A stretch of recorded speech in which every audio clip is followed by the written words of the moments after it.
Rachel, Chris, thank you so much for being with us today. thank you for having me.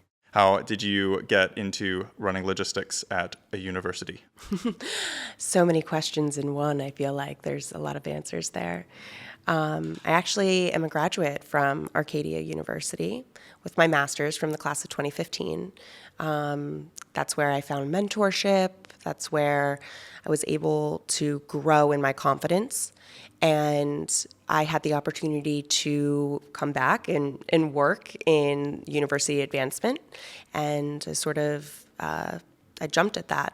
So that's where I ended up. And I've been there now for, oh my gosh, wait, I'm not sure. I started in 2021. I'm like, what? Was it 2021? 2023. I'm sorry. I started in 2023. Over 2 years now.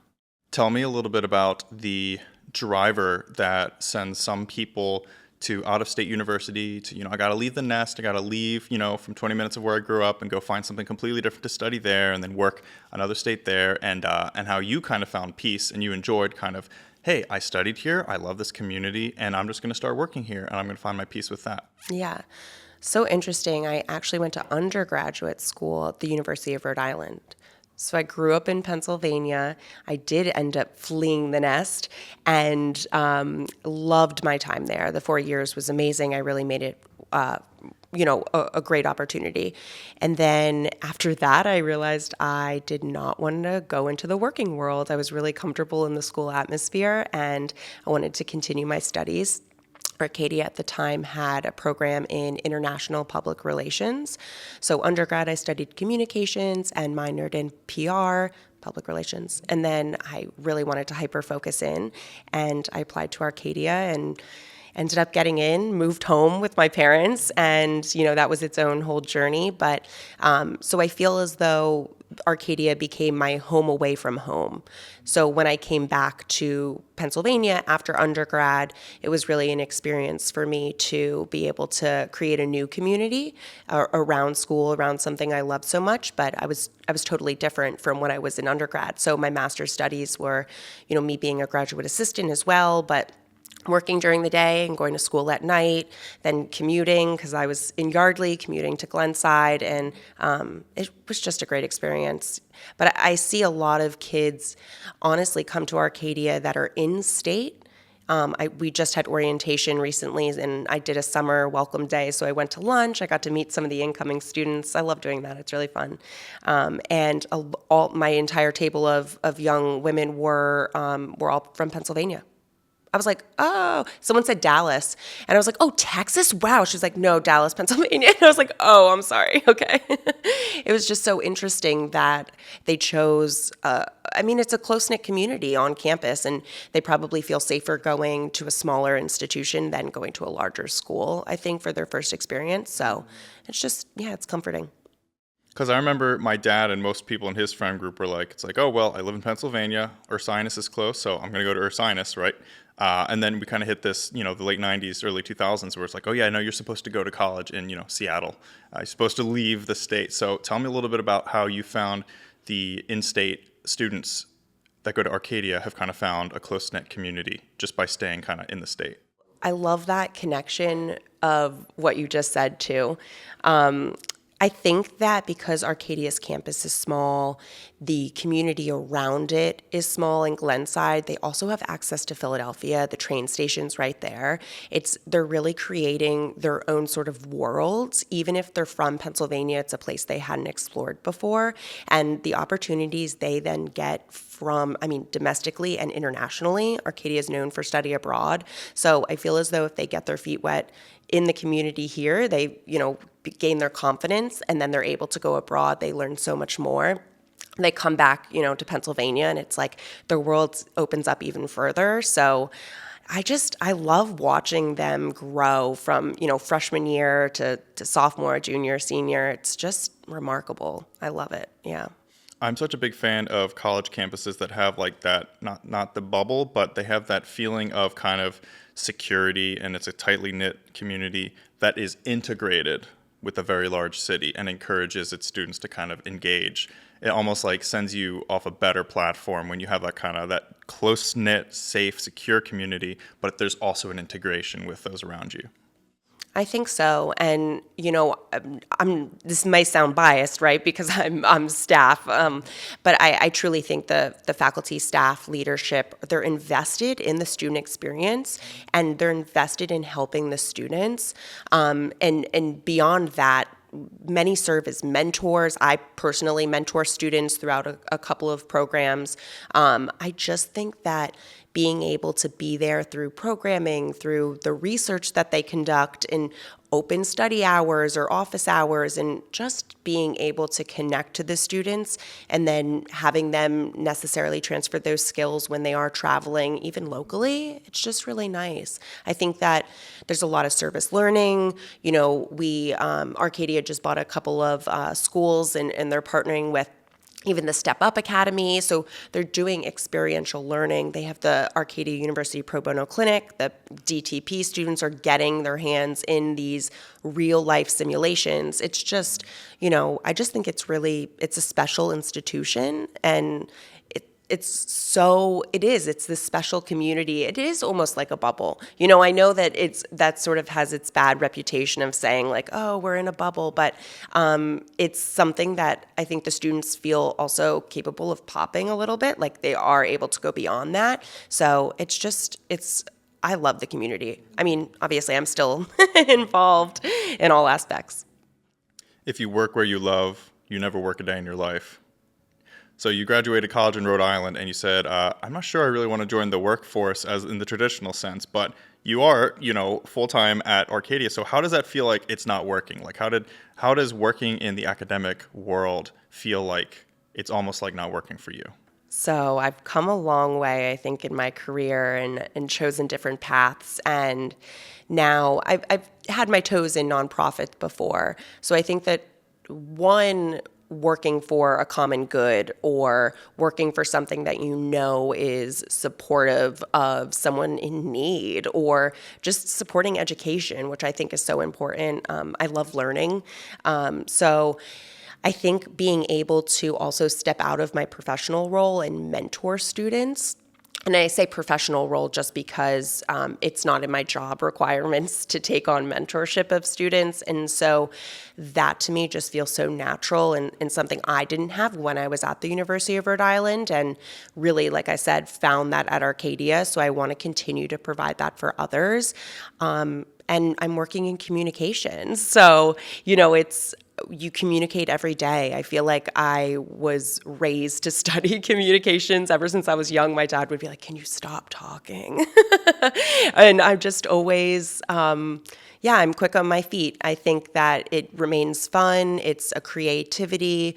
It's a dance, right? It's a balance between multiple things, but you need to be responsive, transparent, on top of things, and it's enjoyable for me. So yeah, it just doesn't feel like work. I feel like I'm going in to collaborate with a really welcoming team in university advancement, and obviously it's difficult to, I'm going to shorten it down, like ask people for money.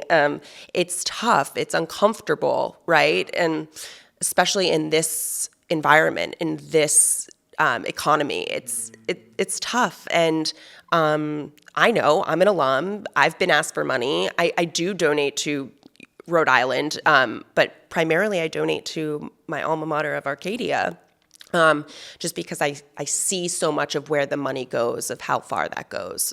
You talked a bit about your experience working in the nonprofit world, and then that led you to working with Arcadia. So it sounds to me that there's a real conviction of purpose in what the jobs that you accept. It's not for the paycheck. It's, how am I helping people? So tell me a little bit about maybe how empathy plays into the purpose that you found when you're accepting job roles.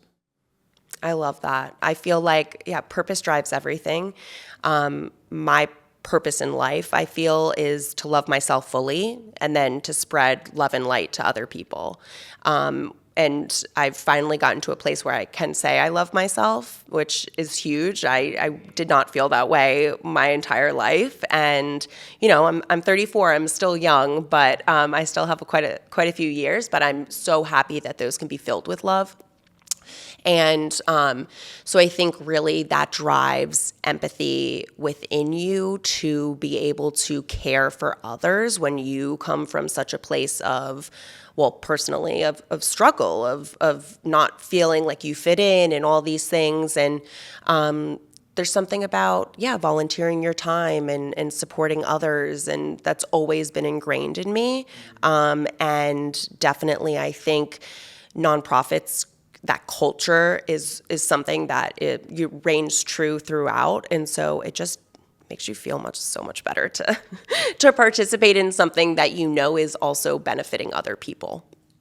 Absolutely. My fifth core value is inspire peace in my own heart, and then inspire peace to those around me. So kind of your words, but love, it's interchanged. Because if you don't have that in your heart to begin with, it's impossible to bring it to others, because they're going to detect the internal conflict anyway, and it's going to be awkward.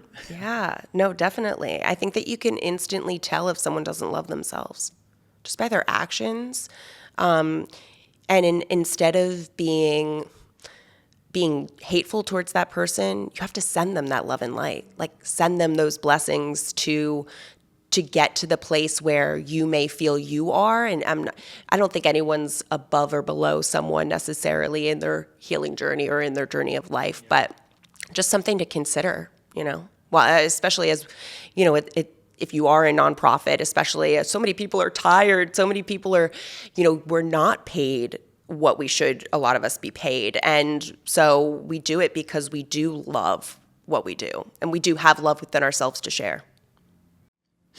Can you contrast for me empathy and judgment? That's so hard. I think for you to be judgeful of other, or judging other people, is you're really judging yourself. We're all mirrors of each other, and for whatever you see in someone that irritates you, annoys you, frustrates you, you either were once there or that's something that you need to work on. I'm not perfect by any means, so there are still things that come up for me, and I'm like, wow, I thought I was worked through this in therapy, or I thought I was past this, and it comes back up, and it's just a reminder that, you can get to that place of empathy, because you really have to have compassion for yourself. Like, that's what it comes down to. Absolutely. That's so funny. I came to that realization fairly recently too. It's like if I see somebody else casting judgment on someone, it's like, because you feel insecure about that same exact thing. Because I do that. I would cast judgment on people on the things that I felt insecure about.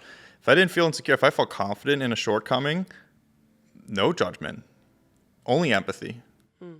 If what you're suggesting is that we work on our hearts, so we put ourselves in a place to not judge, where does justice come in? I think justice comes in a couple places. So as you're working to love yourself, I think that you have to then stick up for yourself. And I mean, coming through loving myself, I found that there are quite a few instances where I tried to set boundaries on people that were causing me injustices, not something that I deserved, but because I continued to put myself in a certain situation, that's just what happened. And I think that when you come through that other place and you're on that side of empathy, you're able to get to a place where you create a safe space for yourself and you create safe spaces for other people. So I find that now that I know what I deserve, I can also stick up for other people and know what they deserve too. So. Wow. I love what you say about you letting people violate the boundaries and almost taking a little bit of accountability for that, which is so hard for so many people. Well, I mean, it's only my fault. I could set a boundary and then I could go back on that boundary. So I set no boundary at all, because that person's then going to say, oh, they said this, and then they, she didn't do this. And, okay, well, wow, that's a lot of wasted energy for me. Yep. You set no boundaries, or you keep moving them for people, and then slowly the resentment in yourself is building up, and they are just used to the boundary being picked. And then eventually you melt down, and they give you this look. It's like, I can't believe you've melted down on me. It's like, because they didn't see that internal. But then you get angry with yourself for being withered down, your energy drained. It's like, I always use this cup theory when I'm mentoring students. And so, is it okay if I share it with you Please. too? Yeah. So your cup is at the very top of a pyramid. And, picture your cup halfway full. And other people beneath you are also thirsty. So you start scooping out your cup to fill the other cups. Well, now your cup is now depleted and your energy is lost and you're not really benefiting, or the people below you aren't necessarily benefiting either. Okay, so picture now your cup is all the way full, right? It's not overflowing, but it's all the way full. You're like, oh, it's full. I got this. I have some to spare, right? You start scooping out. Now it's almost empty, right? There's nothing left for you. Okay, now your cup's running over.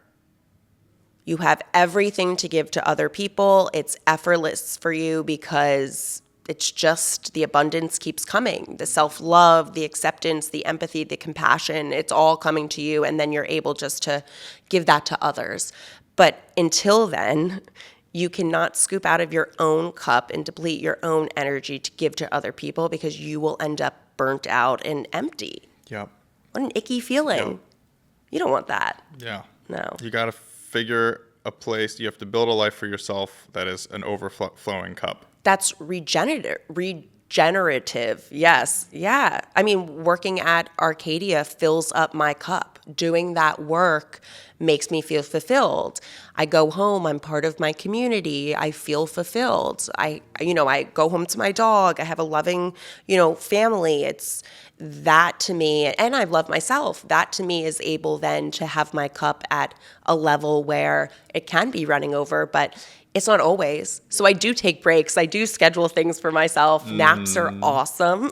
And just being able to pick and choose, because ultimately you're the only one in control. The only one you can control. How does creativity play into your life of love and of loving your life and your role at Arcadia? So I have been an artist since age 5, and art is one of my biggest releases for myself.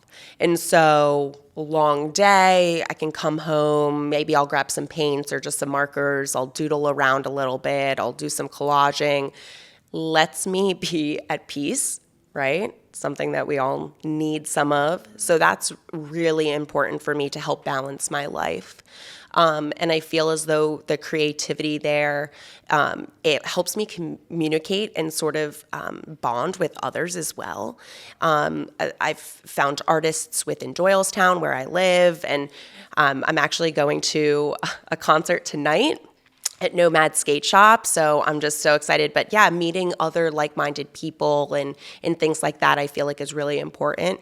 And then bringing that creativity to work, of course, like I'm coming up with campaigns. I still do our alumni social media. There's certain things that I have to brainstorm and create in graphics and, solicitations, and I'm writing all the time. And so that takes a lot of creativity. And I feel as though maybe to not get as burnt out or to replenish that, doing that other artistic thing of my own is able to help, continue to push that passion. And then I'm able to be still creative at work and not feel, as tired or, something like that. I love that. I heard somebody say recently, creativity is just organizing the chaos. Wait, that's magical. Yeah, very much. I mean, I try to think of my methods and it's, you're absolutely, it's a controlled chaos process of getting everything out of your head. I sort of lose touch of the rampant thoughts in my head when I'm creating, and I just feel as though like I'm able to get those onto paper, and it's a really nice release for sure. Can you identify in any students that you might be counseling how overstimulation can kind of crush the natural creative process that the brain is capable of? Oh my God. I mean, I feel like that's my problem too, not just these students. But yes, you see so many overstimulation points. not just your phone, not just your peers, not just if you're an athlete, not just your schoolwork, your family relationships. Oh my gosh, there's so many. Your romantic relationships, your relationship with yourself. So I think that students find it overstimulating to actually realize they are in control. And, they're not at home. It's not like someone's making them go to class. Someone's not making them go to the dining hall and eat regularly. They're not, taking care. Your parents aren't there to wake you up or to do the things or be like, listen, you stink. You haven't showered in 4 days. Like, seriously, there's things that I think students don't pay attention to that, and I don't even say students, I think young adults, right? Like in all capacities, it's a hard life. And just the news, I think that this younger generation are more full of empaths than we think, than the older generations. And between COVID and between all that's going on in the world, like, I just think that there's so much stunted emotional growth that was able to occur because they were isolated. And so coming out of that, having anxiety and having depression and having all these things, like those, I think, become the overstimuli for someone coming into then where they have to take care of everything on their own. It's overwhelming. Thinking about it is making me overwhelmed. Like, I'm so glad I'm on the other side of that. No doubt about it. Yeah, I mean, I run my own business, and it's so easy for me to see all the things that need to get done or I want to get done and feeling like I have to do that all by myself. And that there is a lot of control, when you are creating your own schedule and stuff. But we've really gotten away from kind of that, the routine of, going to church every Sunday, going to having family dinner every night and having the community around you, the structure around you. We've kind of gotten into that isolation, place. So hopefully your students at Arcadia, you're able to kind of help guide them through that and reintegrate. Yeah, I definitely think so. And, in university advancement, we're able to use students for a lot of the projects that we do, whether that be, just thanking our donors, featuring them in some sort of way, writing a story on them, having them on social media, be our student feature in a solicitation because they're doing so many great things at school. So I think really like uplifting them in those ways is really awesome. Yeah, I definitely think that, campus throws events and things like that in order to get them out, but just connecting with them sort of one-on-one. I always do check-ins with the students I mentor. I am part of our Home Scholar mentorship program, and then I'm also mentored of students just that are in general students at Arcadia. And so the Home Scholar program takes students and that have experienced going through homelessness or being parentless or things like that. And so they really, need the support and the help at school. And so just yesterday, actually, I helped one of the students move in from her dorm. We moved across campus. It took us like 6 hours. It was like 3 carfuls of my stuff, but she doesn't have a car on campus. Her family's not going to come help her move. She was going to do this by herself, Chris. Yeah. She was going to have to push, those laundry baskets at like the hotels. You throw all the dirty stuff. We filled those up. She was going to have to push that down the road. Like, I saw other kids doing that I wasn't out. Obviously, I can't help everyone, but other kids are doing the same thing. Or they don't have the rolly things because whatever other kids are using them, or it's just like, oh my gosh. So checking on them, honestly, is like one of the biggest things to make sure, like, hey, are you integrating yourself? Like, did you go to the dining hall today? Did you chat with your friends? Do we need to chat? Like, let's set up a FaceTime. Let's jump on the phone, things like that too. Someone hit and ran my car this morning, which was a bummer. And I called my dad about it to kind of complain. He's like, oh, well, Chris, why don't you do this? And he gave me like a great piece of advice on how to handle the situation. And I was like, I have my dad to call for anything like that. I have like a number of people in my life. Some people don't have anyone that they can call to help them move a couch or into school. And yeah, to have somebody like you there to really connect with them, it's just amazing. I relish it. at those opportunities. I mean, and then while I was there, I connected with 2 other students, and it was just, it's special, I think, because knowing that, it's so funny actually, this student that asked me for help moving, I offered help first. And then she was like, no, I don't need help. And I was like, okay. I'm like, no, she definitely needs help. She swallowed her pride.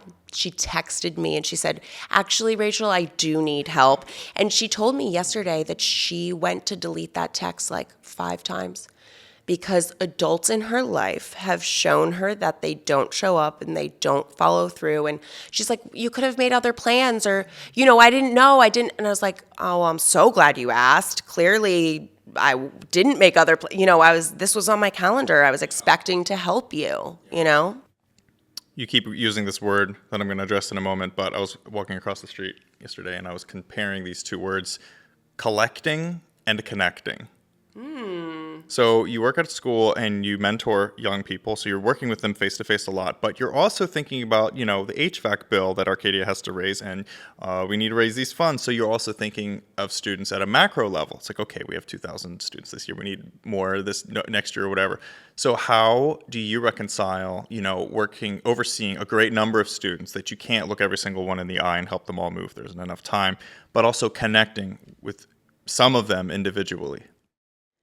So I think that there's so many avenues to connect with multiple students, especially as a whole. So because I do mentor one-on-one, I can't mentor everyone, right? And one of the students that I met yesterday, she was like, are you taking any more mentees? And I was like, I don't know how to say no. But I was like, that's not my job at full time. So I have to be just conscious of my own energy, my own battery. But there are other things, like there's National Mentor Day where we've done like panels and things like that. So I'll sit on the panel and I'll give my advice to students, at a larger event. So then I'm like, okay, more people can be reached in this way. Or something that we're doing with university advancement or some sort of solicitation, we include a student, I'll sort of connect with them in that one-on-one capacity. And they can always reach out to me for anything. I definitely always share that. Even the student yesterday, I was like, just because I can't officially mentor you doesn't mean you can't reach out. And I gave her my personal cell. I'm like, just text me, And I think that the students recognize that that's, and I don't want to say rare because I know so many people at Arcadia do offer their support and their hand and everything. But for a student to get that support, I think that they realize they're like, oh my gosh, wow, someone wants to help me. So I've never had someone abuse that relationship with me. They're respectful of my time, which is nice too. And they realize that, I'm volunteering for them, but that I genuinely care, honestly, because if I wasn't, just able to be able to give them the time, I wouldn't, but it's something that I choose to do, so. It's hard to, there's so much discord and crisis all around the world, and we're not designed to focus on the pain of millions of people. Our brains can't comprehend it. We're designed to focus on the pain of 200 people in our community, right? So to be able to say that moment and say, you know what, I can't help you, but I'm going to refer you to my friend. I'm going to lead by example. So powerful. I actually did suggest another mentor in the program. I said, I think that you would connect really well with this person. They're similar to me in these sorts of ways. So that was the way that I could sort of push on to someone else that's also willing to help, right? So it's tough. When you're helping mentor young people, how do you tell the truth and be honest without being a jerk about it? That's a great question. I think that I authentically lead with honesty. I'm direct. I don't like to lie. I also don't try to sugarcoat things. I think that students are young adults. They're in the real world. I could give you an example of someone coming to me about some relational advice. And one of my mentees was talking and she was saying, well, it's not that bad, or, something along those lines of with her partner. And I was like, okay, I'm just going to stop you for a sec. But you realize you're not going to be with this person forever. And they were like, no, I do. And so I think in that honesty, because clearly this person's not good for you. Clearly you're already having not second guesses, but you're having these big, heavy talks, which is great. I'm so glad that you can communicate in this way, but your partner's not meeting you where you are. They're not giving you the same effort. And so with that, I say, just know what the situation, you don't have to leave now, but just know what the situation is, and don't hold yourself so accountable. You don't have to take it so seriously. And, but I think that refocused her a little bit. But that sort of honesty, I mean, I'm just raw. I'm just like, yeah, you're telling me these things, but you're not going to, end all be all, this isn't your person. Yes. I mean, you're so young. They're 22 years old.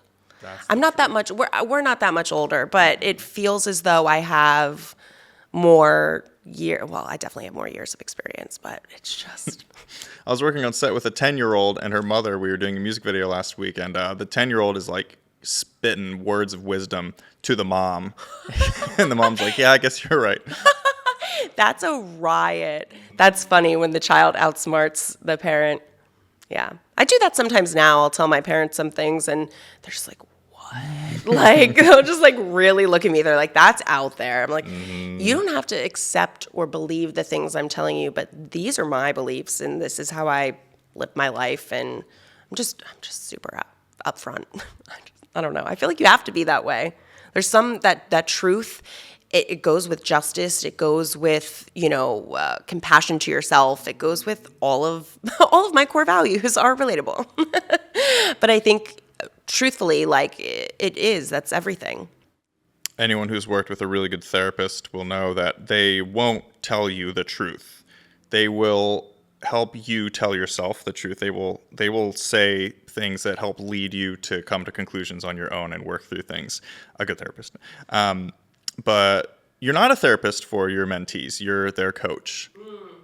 And just in the same way that, I'm not a mentor to my high school best friend. I'm his best friend. So what is the role, and like to be able to understand what is the dynamic between two people. So you sit down with a young person and they really need for you to just kind of listen to them for 100 hours this month. It's like, but that's not your role. Your role is to spend 1 hour with them this month. And I think that's a balance. I try to start every, mentee-mentor relationship with, what are you looking to get out of this?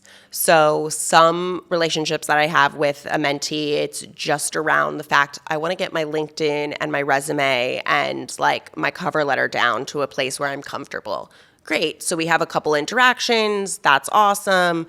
And then that maybe relationship's done. Or say we take it then further and they're asking for support, just almost therapeutic in a way. So I guess more so talk and support. But I'm mindful of my time, right? So a lot of my students, they'll want to like FaceTime multiple times a month. And I'm like, okay, I can do this. I just FaceTimed one of my students and I was like, okay, we'll FaceTime in 2 more weeks. Some of my students are more needy and it is more of a fact that they don't have anyone else. And so I do regular check-ins because they're dealing with other things that I can relate to, things I know that I'm able to give my time to. Like a text here and there really isn't bothering me, just to be supportive. But, in like a yesterday situation where I just helped you move, like I can't do that again next weekend. Yep. Like, my parents were watching my dog, I'm not young. My body doesn't bounce back like that. Like I need a couple of days to recoup, Yes. So even setting healthy boundaries, even on social media, like some of my students will send me a bunch of TikToks and stuff. And I'm like, I'm not watching all of these. No. Or like, in some things it's like, I'm not your friend. We're friendly, but I don't share my life with you in that way. I don't tell you about my dating history. You know what I mean? Like, I tell you about work, but I don't get into like the drama of my day to day. I'm there to be a support for you, but I find that some of the students want to know more. And that's where I sort of have to be like, okay, yeah, I'm also a mandated reporter. So the things that you say, I have to remind you that you can't joke about yourself, Yeah, like, and I warn that students too. So I say that, I'm like, listen, even if I have to check, I'm like, are you joking? Because I know that that's like something, but the one student, I was like, can we find a different way to say what you're inferencing? Like, you're just saying you're annoyed, but you saying it this way is just like really too much, and we have to take it down. So Yeah. those sorts of coaching things too, I think. Yeah, but it can become exhaustive for sure. Absolutely. And I've had the client or two that will call me at like midnight and saying, oh my gosh, I don't know if I can make this music video. Or like, and I'm like, hey, listen, I can't talk to you right now. I'm with my girlfriend. We're having date night. I'll call you in 2 weeks. Yeah. At this time. Yes. And set those healthy boundaries. Yeah. And to be willing to throw up higher boundaries if those boundaries aren't being respected. And then the highest boundary might be the relationship needs to end. Maybe you're mentoring someone. It's like, but Rachel, you said you were going to help. And it's like, I know, and I would love to, but I can't. It's out of my hands. It's out of my hands. Or the help that you need extends the capabilities that I have right now. I think that it would be silly for me to think that I'm doing this all by myself, because I'm not. There's so many resources at Arcadia. Yeah, and so if it's not me, I can find the person that can better and more adequately support your needs right now. And maybe that is, that we have mental health services. Maybe it is you schedule a televisit. And I always do suggest other things. I'm like, are you going to therapy? Yeah. And most of my mentees are. So that's like, I feel safe in knowing that, like, I'm not your main person, and nor should I be, because I am, have my own life. I am supporting myself. It's so hard to support multiple people when, you're just trying to survive yourself. Yes. Oh, it's so cool, Rachel. I mean, there's the fair amount of trauma bond relationships that I might identify where there's two people suffering and they'll kind of link up and they'll suffer Totally. together. But when you start really discovering that peace in your heart, like you and me are talking about here, you do find people gravitate to that, and they say, I want to feel like, and then you have to say, yeah, I can't do everything. I can help, but yeah, it's so powerful. Energy vampires, right? Like, I feel like sometimes people realize like I have a good energy, and they're just like, oh, I want to be around you. Or I started realizing this, I don't know when, I guess in my later adulthood, but I'd have people that would reach out and be like, I miss you, or like, I want to hang out. And I'd be like, oh, like, hope everything's well. Like, I don't know if just because you miss me, like, I'm sure. I don't mean I'm sure. That's a little conceited. I don't mean, but like, I'm a great friend. And so, and I give my attention and my energy thoughtfully and respectfully. And so I'm flattered you miss me, but I might not feel that same way. Yeah. And I realize you probably miss me because you liked being around my energy, or I'm sure you know what that's like. Absolutely. And I'm sure there's people that don't like my energy either, and that relationship might be too much neuroticism on set, Chris. We can't work together, and that's completely okay. It's like I went to the dog park and I see there's a bunch of dogs running around, just so excited, and you'll see like two dogs will run up and they'll lick up, they'll smell each other, and they just like they're playing, they're having such a good time, and then you have like maybe one of the dogs leaves and goes and hangs out with another dog who's like trembling. He's just terrified of the world, and they don't work out, and the other dog's like, okay, you don't want to play, all right, I'll go find somebody. And like, we're the same way, like humans, like, some of us, we're very compatible, we get along great in a romantic sense, in a friendship sense, in a business sense, and we link up and we build a relationship, and then other times the relationship isn't compatible, and that's okay. But the problem is that people have such a hard time saying, like, this isn't for me. Like, they have such a hard time saying that. Why waste that energy? Like, and people don't like me. I'm super straightforward. I'm eccentric. Like, I can be loud at times. I'm a lot to handle. And especially if someone doesn't want to take the look inwards, they're not going to like me. They're just not. And that's totally fine because I like myself, so it's good. But yeah, honestly, it's people need to be able to say, like, you're not my cup of tea, like, sooner. It would save so many people time, so much more, like, oh my gosh, Yeah. Yeah, now we have the ghosting culture where it's like the text, so I'm just going to. I'm the opposite of that. I like write a paragraph out. I'm like, honestly, I'm going to be honest. Like, this was how I felt. I made whatever. Oh my God, dating is so bad. I just deleted my last app. I was like, I'm over this. If I want to meet someone in person, I'm so authentic that my hope is to meet someone in person. But like, you can't control anything. No, but I'm just focused on myself anyway. So I feel like if I'm doing something I love, if I'm thrifting, if I'm volunteering, if I'm walking my dog and someone, we cross paths and the energy works, then kismet, fantastic. Yeah. But I'm also fine with being alone. Yes. That's, that's where the peace comes from, is being completely fine either way. And, we have this culture that's like, oh yeah, like you need to seek them out. When it's like, work on yourself, and then you will become someone that people seek out. So true. Yeah. So true. Yeah. The energy brings that in, I feel like. Yeah. Is the world dark?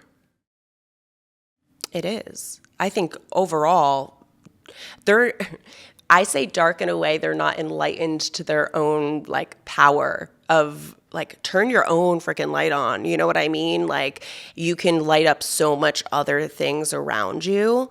But I hope that it doesn't stay dark forever. Do you think the world is getting darker? I have faith that it's turning around. I don't know. I don't know if awareness is enough to create the change, to create so much lightness that it doesn't get darker. I'm fearful, I guess, if anything, that it is. Yeah. I don't know. I don't want to say yes and then, because it feels so bad to say yes. Yeah, it does. Well, what do you think the truth is? Probably yes. What do you think is causing the world to get darker? I think people are not there for each other. Like, a lack of community, being like your neighbor could need help, and instead we're pinning each other against ourselves, or not just obviously, our larger evils at hand here, I think, are pinning us against each other. And it's just, that's disheartening to see. I'm such a community person. I know the small businesses around me. I know my neighbors. I'm involved. I think shop small, everything else. But not everyone's like that. And I think that creates more tension and more segregarity, everything else. Yeah. Yeah, my neighbor's like 70-year-old black dude. He's been living there for his whole life, and I cook him dinner a couple times a week. I'll just kind of handle, hey, got some extra lasagna or salmon or whatever. And then he puts he holds a spot for me. He'll park his cars in a way that lets me have a spot. He's like, Chris, come park your car. And it's like, that's amazing. Neighbor, take care of your neighbor. Absolutely. No, 100%. You just have to. Everyone knows my dog, in the area. She's so friendly. We have other dog friends. It's just nice. I just like walking around and people knowing me, and I say hi to people. It's comforting. I think there's this Indian proverb, which I'm going to butcher, but it's like, take care of your neighbor because they're the most important person in your life. If something goes wrong, when the bad man comes at night, you can call the police, but they're 15 minutes away. I've called the police before, and they're 15 minutes away. You can call your family. They're 5, 10, 20 minutes away. Your neighbor, right next to you. They'll come running. So true. So true. And I feel like at this point I've invested so much in my neighbors. Like, I witnessed actually a car accident happen. My neighbor's car got like plowed into, and the woman was like going on. I was like, hey, I'm like, I snapped a shot of her plate. She pulled over. But the trouble is, my neighbors speak Spanish, and I'm like now looking for them in these apartments next to me. I finally find the family. I'm trying to convey. My Spanish is so bad. Like, oh my gosh, un poco. Lo siento. Yeah, lo siento. Yeah, exactly. And I'm trying to explain, like, I need you to come down and everything. And then the woman's there, and basically I got all the information for my neighbor, and like we did everything. To this day, he is so indebted to me. He always says hi to me, and like his kids are always there, and always with his wife, and like so they're such sweet people. But I know that they have my back too, like hands down. Like they would do if they saw something like 100%, and it's so nice to know. Yeah, I agree with you though. They're the ones that are gonna take care of you or notice something that's up, you know.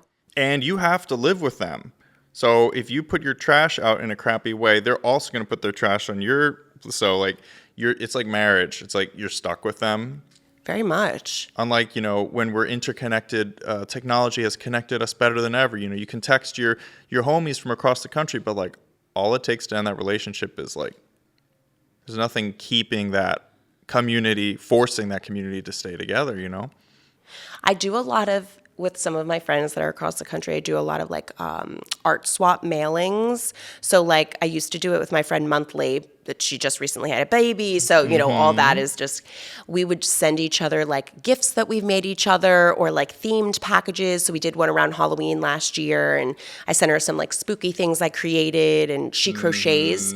And so she made me the sweater, like and like I made her this tote bag, and like, it's so fun. That's to me like the type of friendship that I like to be in. It's like a reciprocal. It's more than just like, hey, what's up? Like, we have some skin in the game, right? I was just about to say that. So you put some elbow grease. It's like anyone who went to synagogue growing up knows what I'm talking about. It's like there's a bit of like, oh, I should probably send them something back because they spent all that effort to me. But if somebody sends me a meme on Facebook, it's like, okay, great. But that took you 2 seconds to hit share. But like, no, I spent all weekend making this backpack for you and mailed it to you. It's like that person's like, that was so thoughtful. I feel so cared for. Yeah. Boy, I better return the favor. So true. Wait, that's so funny. So many service projects through my childhood from growing up Jewish. I feel like it's even my bat mitzvah. You have to do a service project to become a bar or bat mitzvah, like an adult in the Jewish culture. So I did community service. I sewed bears, I think, I forgot I did this. My mom and I were just talking about it. I sewed bears for like not an orphanage or something, a children's hospital. And like, we did it on my mom's like sewing machine and like a whole thing. And it's so funny to think back, but yeah. Us Gentiles, it's your birthday, you get 12 presents, Bat mitzvah, it's your birthday, you better sew some teddy bears. It's so funny. Give back, yeah. I mean, for every holiday, right? Like tzedakah, which is giving money, it's like that's always incorporated. Or think about it, like Purim, the holiday is literally about you dress up for fun, you share a gift with your neighbor, you volunteer, and then you like give back tzedakah, you give it to charity.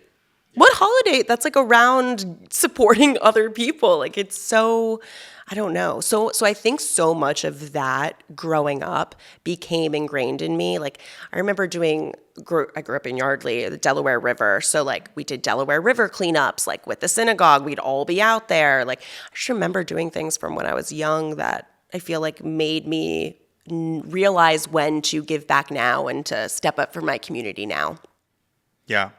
And generosity, I've come to believe, is like the biggest predictor of success. Can you explain that? Well, I believe if you are in the business of serving, you get really good at serving. Yeah. And if you incorporate that into your business, you get very good at serving. Yeah. Yeah, and that makes you very successful. Reaps results for sure. Yeah. People get intimidated and jealous of that. There's a lot of jealousy in success, I think, for sure.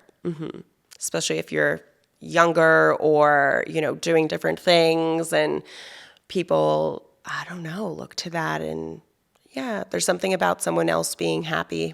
Yep. That if you're not happy with yourself, you instantly resent that. Yeah. And people can pick up right away if you're a generous person. And if they are also generous, they want you in their tribe. And you end up hanging out with generous people. Oh, yeah. And it's just like that spiral. It's a positive spiral. It comes spiraling up. Yeah, it's like the network of the energy and everything else. I know, it's really nice. Yes. Everyone in that community is filling each other's cup up, so it's overflowing. I love that. Yeah. Rachel, in a world that is getting darker, how do you bring love and light to the darkness? I think just by being myself. I am who I am. I try to lead with humor, be flexible, dynamic, caring. I just think that being your genuine, true, authentic self can do so much, not only for you, but for other people. And that sort of opens this light, this avenue of acceptance and just being. I mean, my hope is that love obviously provides more light for others. So if I'm able to rub off on anyone in spreading that, then that's my ultimate goal. What's next for you? Arcadia. I love Arcadia. I'm planning on I'm planning on staying there. I think that there is definitely a bright future. I love higher education. I don't think I realized how much. Well, that's not true. I love the school environment so much, and then I went to work in other fields, and I was like, wait, there's a way that I can still be quote unquote in school and like be professional. This is cool. Okay, I like it. So yeah, so much of that I think is still in my future, and I don't know, continuing to connect with community, and I'm not really sure if I'd stay, in Pennsylvania long term, but it's where I've called home for so long. So Where can we find Arcadia University? arcadia.edu online and on social media as well, Arcadia University. If you want to follow my specific pages, you could follow the alumni pages. That would be great, at Arcadia Alumni. Yeah. Amazing.